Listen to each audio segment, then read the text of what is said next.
Jumpa lagi bersama saya di channel RTC. Kali ini kita akan membahas tentang manajemen konflik bagian kedua. Kali lalu kita sudah membahas tentang manfaat konflik, bahwa ternyata konflik itu memiliki manfaat yang positif. Supaya konflik itu bermanfaat bagi diri kita dan bagi sesama, maka hal yang paling diutamakan adalah cara pengelolaan konflik secara benar dan tepat.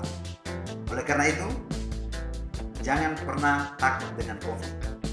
Hadapi konflik dengan dewasa, dan yang paling penting adalah pilih cara penanganan yang baik dan benar agar konflik itu dapat memberikan manfaat bagi diri Anda dan juga bagi sesama Anda.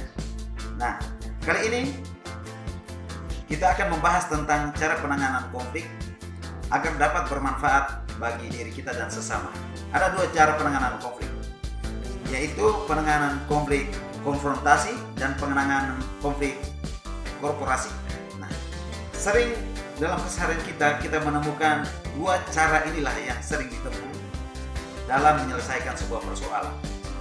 Kalau konfrontasi, konflik itu dikelola untuk mendapatkan yang menang dan yang kalah. Pada korporasi, konflik itu dikelola secara bersama-sama, diselesaikan secara perundingan agar tercapai win solution. Baik, sekarang teman-teman bisa perhatikan slide yang akan saya tayangkan di depan ini. Kita melihat perbandingan antara konfrontasi dan korporasi. Di depan Anda ada tabel yang memuat cara penanganan konflik konfrontasi dan korporasi. Kita lihat dari segi aspeknya. Dari konfrontasi itu sebetulnya usaha penyelesaian konflik dengan menghadapi pihak lainnya sebagai lawan. Jadi dalam penanganan konflik dengan cara konfrontasi, kita tidak melihat orang yang terlibat dalam masalah dengan kira itu sebagai teman, sebagai sahabat, tetapi sebagai seorang lawan. Karena sebagai seorang lawan, maka hal yang paling konkret untuk dicari tahu, untuk dicapai dalam penyelesaian masalah ini adalah menang dan kalah. Siapa yang benar dan siapa yang salah, atau siapa yang memenangkan penyelesaian masalah ini dan siapa yang kalah dalam penyelesaian masalah ini. Nah, kalau dari tinjau aspek berbeda, konfrontasi itu justru berbeda dengan korporasi. Kalau pada korporasi ini usaha penyelesaian konflik sebagai masalah bersama yang harus ditangani secara bersama-sama.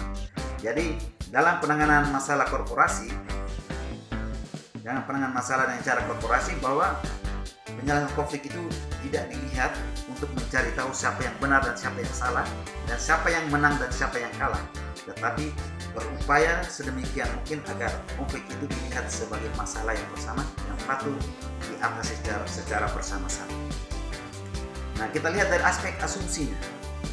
Kalau konfrontasi, sengketa itu sebetulnya sebuah kesalahan salah satu pihak. Maka penyelesaian sengketa itu adalah untuk membuktikan siapa yang salah dan siapa yang benar. Jadi asumsinya sederhana. Karena masalah itu dibuat oleh seseorang, maka penyelesaian masalah itu harus membuktikan siapa yang membuat masalah itu. Nah, itu yang kemudian mendapatkan sanksi.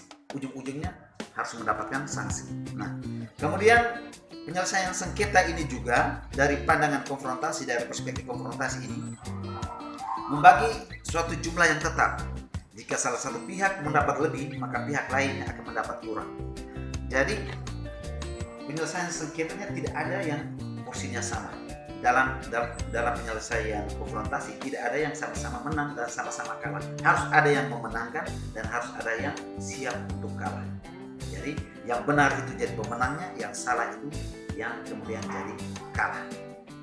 Nah, ini berbeda dengan korporasi. Kalau korporasi melihatnya dari segi yang berbeda, dari sudut pandang yang berbeda, yaitu dia katakan bahwa sengketa itu bisa terjadi karena berbagai hal dan bisa diselesaikan tanpa mempersoalkan salah benar.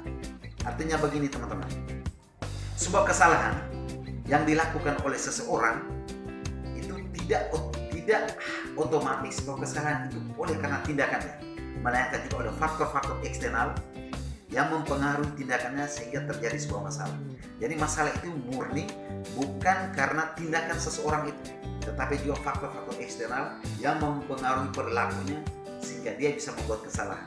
Oleh karena itu maka dalam menyelesaikan permasalahan secara korporasi tidak boleh dilihat bahwa sengketa itu atau permasalahan itu disebabkan oleh satu orang tersebut, orang yang membuat kesalahan itu atau orang yang membuat permasalahan itu, tetapi dilihat dari berbagai sudut pandang, dilihat dari berbagai perspektif yang menyebabkan masalah itu terjadi. Dia tidak dilihat dari pelakunya semata-mata, tetapi dilihat dari faktor X, faktor eksternal yang lain. Nah, kemudian soal jumlah yang disengketakan bisa dikembangkan sebelum dibagi. Nah, jadi dia tidak statis, dia tidak ikut semacam konfrontasi tadi. Nah, apabila jika semuanya menang, maka akan menghasilkan persetujuan yang lebih stabil. Nah, jadi kalau misalnya sama-sama tercapai win-win solution, maka itulah efek dampak lanjutan dari penanganan korporasi. Tidak terjadi konflik laten, tidak ada dendam di antara kedua belah pihak. Itu asumsi dari korporasi. Kita langkah ke aspek yang berikut, yaitu tujuan. Nah, tujuan dari perspektif atau cara penanganan konflik konfrontasi, seseorang itu menyelesaikan permasalahan dengan menang sebanyak mungkin untuk pihak sendiri dan berusaha agar lawan dalam penyelesaian konflik itu dia harus kalah sebanyak mungkin. Jadi dia berusaha untuk memenangkan permasalahan itu dan berusaha untuk lawannya menjadi pecundang. Dan penyelesaian masalah jenis konfrontasi ini juga jangka pendek. Dia tidak butuh negosiasi, tidak butuh arbitrasi, tidak butuh seseorang fasilitator untuk kemudian menyelesaikan masalah itu secara bersama-sama. Tidak. Jadi penyelesaian jangka pendek, tidak butuh waktu yang panjang. To the point, siapa yang benar, siapa yang salah, dan selesai. Dia tidak membutuhkan seorang fasilitator untuk kemudian menjadi penengah atau memfasilitasi penyelesaian konflik. Nah, kalau dari perspektif atau penyelesaian secara korporasi berbeda, masalah dipecahkan secara bersama-sama dan permasalahan ini diselesaikan dengan jangka panjang karena membutuhkan seorang fasilitator, melakukan pendekatan antara pihak-pihak yang berkonflik, kemudian mencari waktu yang tepat, melakukan perundingan, mencari solusi secara bersama-sama agar mencapai juga kesepakatan yang bersama-sama dan kemudian sehingga tidak terjadi dendam di antara pihak-pihak yang terlibat dalam konflik. Sementara itu pada aspek proses kita lihat bahwa kalau dari perspektif konfrontasi, mereka itu saling menuntut dan membuktikan kebenaran pihak sendiri dan kesalahan pihak lain. Jadi orang-orang yang terlibat dalam konflik akan mencari bukti sebanyak mungkin untuk memperkuat bahwa dirinya tidak bersalah, bahwa dirinya adalah orang yang benar dalam posisi permasalahan itu.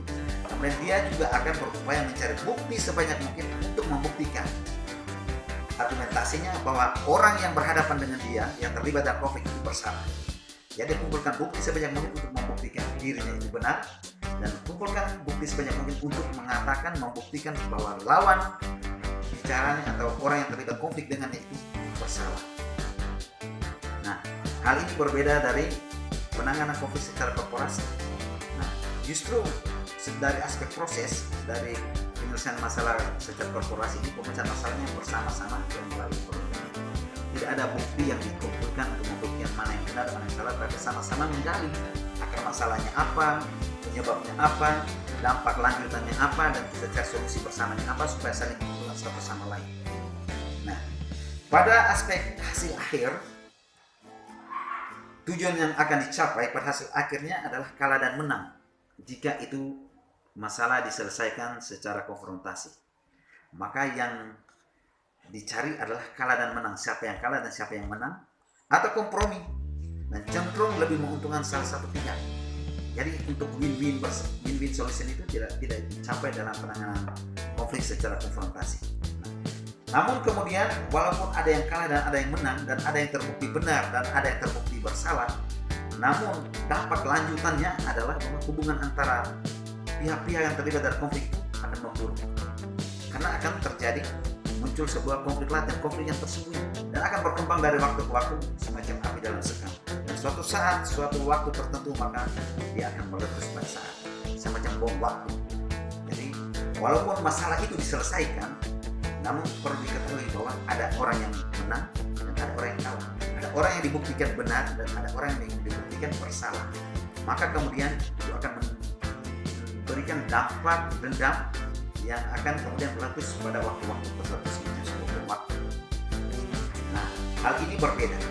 Hasil akhir yang dicapai dari penanganan konflik secara korporasi adalah semuanya menang, win-win solution. Hasilnya optimal bagi semua pihak. Dan dampak lanjutannya, hubungan antara pihaknya terjaga atau semakin baik. Dan penyelesaiannya cenderung lebih stabil. Jadi teman-teman, penyelesaian secara korporasi ini hasil akhirnya semuanya sama-sama menang, sama-sama puas. Dan dampak lanjutannya adalah tidak ada dendam dan tidak ada konflik lanjutan, tidak ada konflik laten, sehingga semuanya sama-sama puas. Nah, baik teman-teman, setelah melihat perbandingan antara penanganan konflik secara konfrontasi dan penanganan konflik secara korporasi, teman-teman bisa melihat sendiri. Teman-teman bisa menilai sendiri cara manakah yang paling tepat untuk menyelesaikan sebuah masalah agar masalah itu dapat bermanfaat bagi diri Anda dan bermanfaat bagi orang lain. Maka saya katakan bahwa konflik itu sebetulnya hal positif yang bermanfaat bagi diri apabila dikelola secara baik. Nah, cara pengelolaannya sudah saya jelaskan tadi, teman-teman bisa menilainya sendiri. Bahwa ternyata cara pengelolaan konflik secara korporasi itulah yang harus kita prioritaskan agar konflik itu dapat bermanfaat bagi diri kita dan bagi sesama. Jadi sampai di sini perjumpaan kita. Jangan lupa like, subscribe supaya Anda tidak tertinggal dengan konten-konten pengetahuan yang menarik dari channel RTC. Sampai jumpa, ingat jaga kesehatan Anda di rumah dan tetap lindungi diri Anda dengan protokol kesehatan. Sampai jumpa pada